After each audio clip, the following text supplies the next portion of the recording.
How to turn off notifications on Telegram chat. So hello guys, welcome back to my YouTube channel. In this video I'll be discussing about how to turn off notifications for a particular chat. So first thing, just open up your Telegram application and make sure you are currently logged into your account.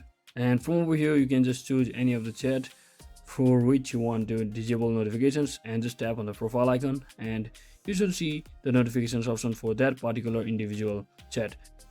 And if you want to disable the notifications for all of the chat history, you can also block a user, or if you want to completely block all of the notifications from the Telegram app itself, then just head over to your device's settings and simply scroll down and click on apps.